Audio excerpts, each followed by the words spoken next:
Zdaj imam tle narezano.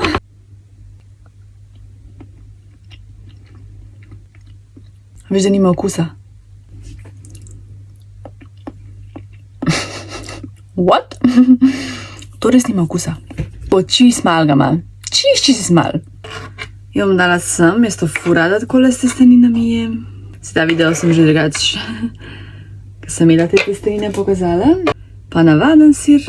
Drugač idealno parmezan, če ga imaš.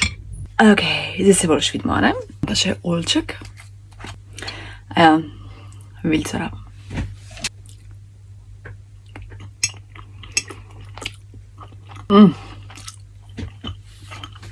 Kako je to dobro vse skup. Navaden sir, mozzarella, olivc. To toliko paše skup. Se vem, bi še kakšno makco, ampak jaz sem tako malo zbirčna in ne jem vsega, ne. Ti dodaš še kakršno kolo makco želiš, dodaš pesto, mislim, kombinaciji je neskončno. We love mozzarella, a ne?